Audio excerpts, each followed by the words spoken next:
cette décision du gouvernement de contrer la flambée des prix de l'énergie. Concrètement, les tarifs réglementés du gaz, qui augmentent de 12,6% aujourd'hui, seront gelés jusqu'en avril.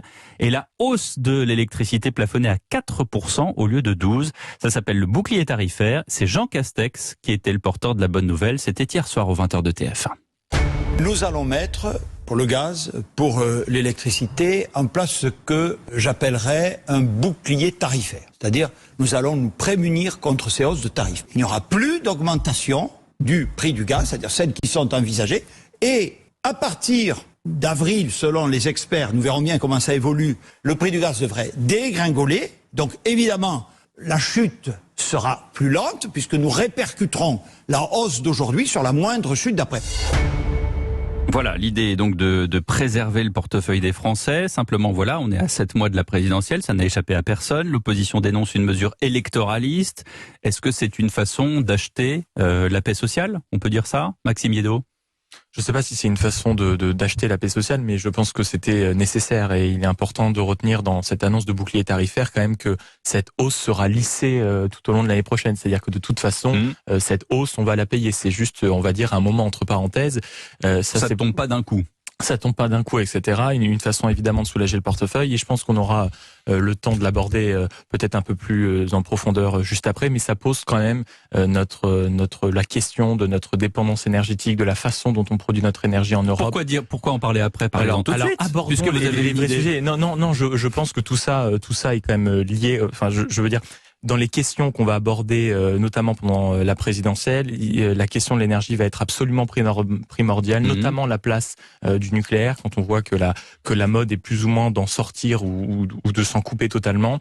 On voit par exemple que le chemin qui est pris en Allemagne avec 500 milliards investis depuis l'accident nucléaire japonais, les réouvertures des gaz ou des centrales à charbon, et puis surtout, accessoirement, la dépendance de plus en plus importante aux projets de gaz russe, tout ça prouve que l'indépendance énergétique et la façon dont on vante les énergies renouvelables n'est pas tellement la solution miracle. Et en France, en effet, on doit préserver cette énergie nucléaire pour justement avoir le moins de prix à répercuter et à ne pas oublier, il y a toute une question également des taxes aussi qu'on paye sur l'énergie qui est une question à soulever. Isabelle Florennes, lorsque l'opposition dénonce une mesure électoraliste, vous répondez quoi? Moi, je réponds que le Premier ministre et le gouvernement aient eu raison d'être prudents et de mettre en place ce bouclier préventif. Je rappelle que d'autres pays l'ont fait déjà en Europe et qu'on rentre dans une période évidemment de chute de température et que on est tous beaucoup plus couverts sauf Louis Dragnel, évidemment. Absolument. On a ressorti des notre pulls. super-héros. Je peux vous en... Non, mais voilà. C'est pas la rubrique mode ici. On change pas les dates comme ça des périodes automnales ou hivernales et que je pense qu'il fallait agir. Rappeler aussi que nous mettons en place des mesures de soutien aux familles précaires et avec la prime rénov aux rénovations énergétiques, c'est important. Et le Premier ministre a souligné l'importance de ces mesures et des efforts qui sont faits de soutien sur ce domaine énergétique. Et bien entendu, je suis d'accord. Ça va être le débat aussi de la présidentielle, qui est cette question d'indépendance énergétique et surtout de l'énergie décarbonée. Louis Dragnel.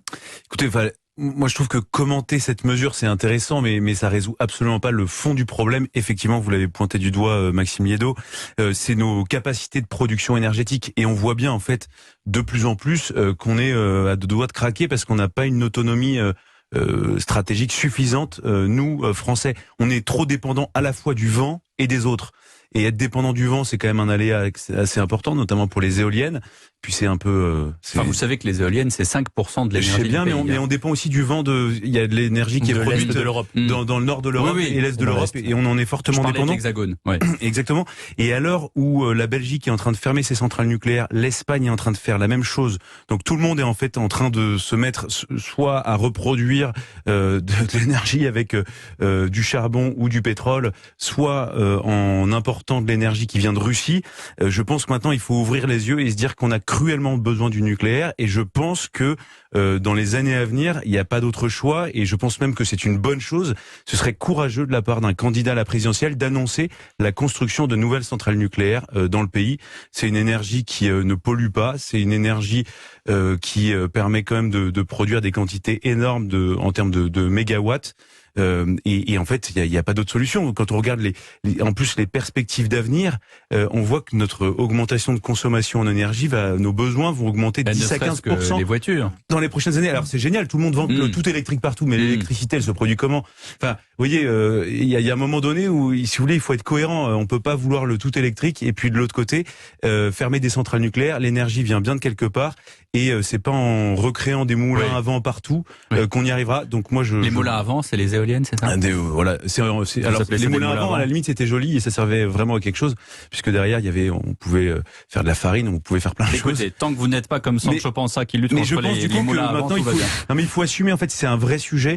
Le nucléaire, il y a tellement de fantasmes sur cette question-là. Je pense maintenant on a de la chance d'avoir des capacités nucléaires. On était une vraie force. La France est un des pays, un des pionniers du nucléaire civil, et je pense que du coup il faut assumer de défendre ce patrimoine énergétique français. Louis Osalter, que je salue.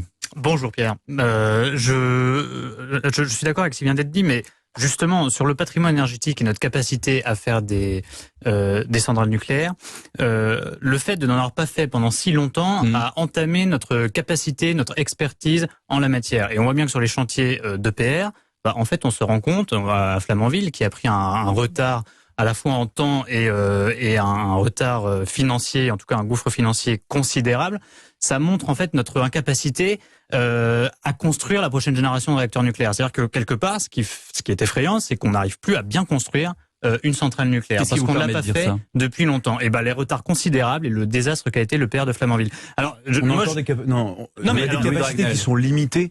Parce que comparé à ce qu'on a pu connaître, parfois on fait revenir même des retraités d'EDF. Exactement.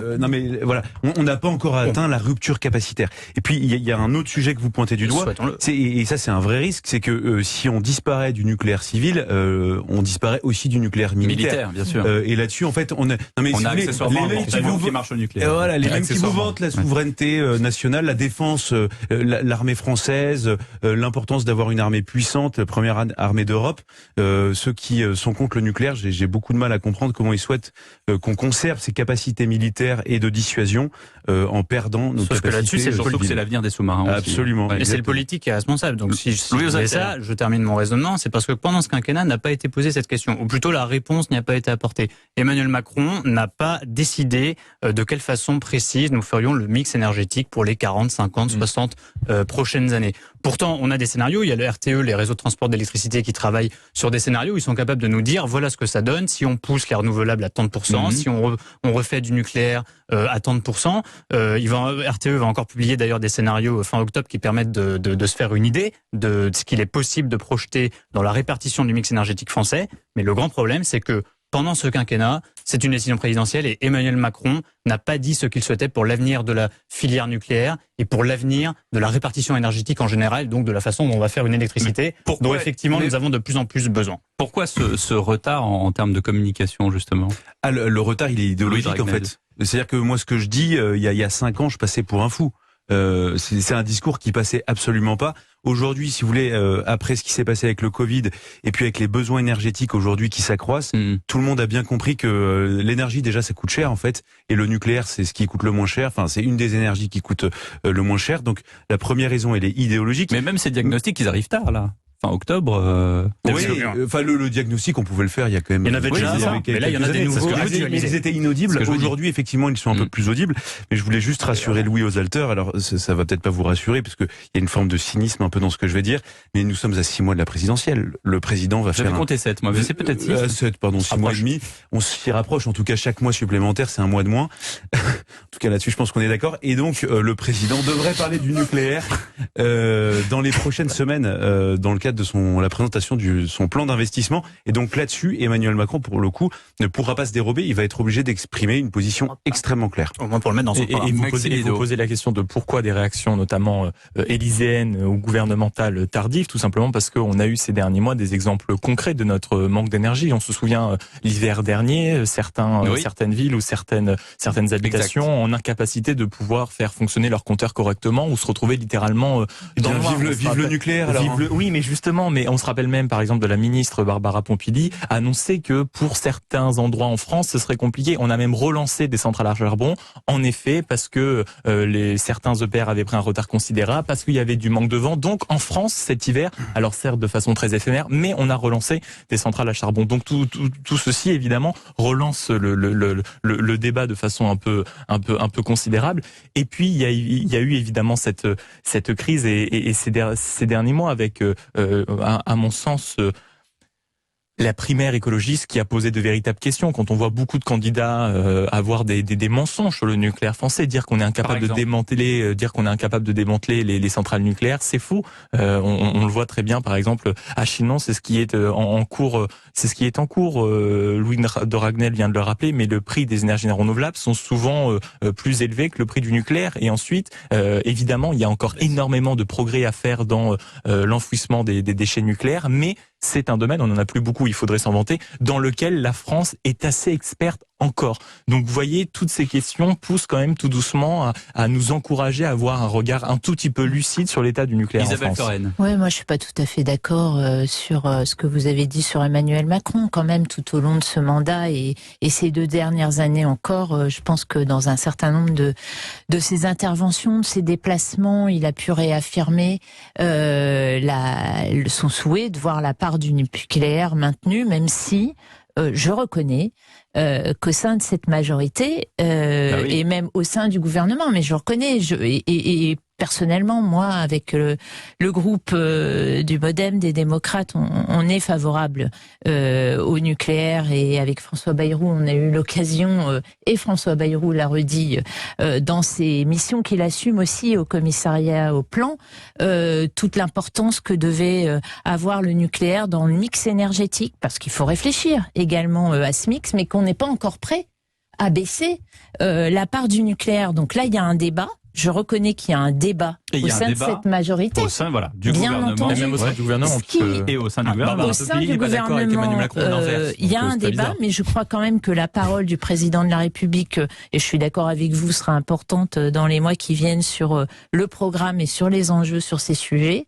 En tout cas, avec un certain nombre de députés de la majorité, nous pencherons pour cette énergie décarbonée que constitue le nucléaire. C'est un nouvel exemple criant du fait que dans cette majorité plurielle, on a du mal à se mettre d'accord, puisque on conjugue. Alors là, il va falloir se mettre d'accord. Barbara Pompili, qui, rappelons-le, est une militante écologique depuis toujours, avec, vous parliez du MoDem et d'autres forces politiques. Qui est plutôt pro-nucléaire. Oui. Mais après, le nucléaire a toujours été, c'est assez étonnant, ça fait partie de ces totems un peu au sein de la société et de la vie politique, où dans toutes les familles politiques, vous avez des pros et des anti. Enfin là, c'est flagrant quand même. On a le spectre macronien, c'est... est quand même beaucoup plus étendu. Pro-nucléaire, l'anti quand même. C'est pas de figure géométrique, mais en l'occurrence... je suis d'accord avec vous. Voilà. Mais non, mais ce qui se passe, c'est que Emmanuel Macron aussi, au début de son quinquennat, était mis sous pression quand même sur cette question du nucléaire. Où il y avait beaucoup même au sein de la population, il y avait une forte pression pour diminuer la part du nucléaire. Et du coup, il avait dit qu'il ne s'exprimerait sur le nucléaire que quand on avait les résultats de Flamanville 3, pardon. Donc les résultats sur l'EPR. Et on les a toujours pas. Et c'est la raison pour laquelle, je crois que c'était ce matin, Agnès Pannier-Runacher, la ministre de l'Industrie, qui a demandé, c'est passé comme ça à l'air de rien, à ce qu'on puisse accélérer sur les EPR. Donc je pense qu'elle est peut-être en train de préparer un tout petit peu la prise de parole du président de la République dans quelques semaines sur le sujet. Mais surtout, pardonnez-moi, on parlait de se mettre d'accord, il va falloir se mettre d'accord entre les différents partis très rapidement, parce que même s'il y a un lissage pendant encore une grosse année, la répercussion sur les ménages, notamment grâce à l'inflation à cause de l'inflation qui est en train d'arriver, va se faire ressortir un peu partout. L'énergie en prend un sacré coup. On voit que c'est pour tous ceux qui travaillent dans les métiers manuels, voient certains prix du bois, du plastique, du métal flamber, et tout doucement également, même les entreprises françaises vont faire répercuter coûter sur leur fabrication 10% de toutes les hausses qu'ils sont en train de subir. Donc même le danger de l'inflation va avoir une répercussion sur les ménages qui va être terrible. Et je ne suis pas sûr que le chèque énergie, par exemple, qui convient, c'est le revenu annuel doit pas dépasser les 10 800 euros, je crois. Donc ça veut dire qu'on gagne 900 euros par mois.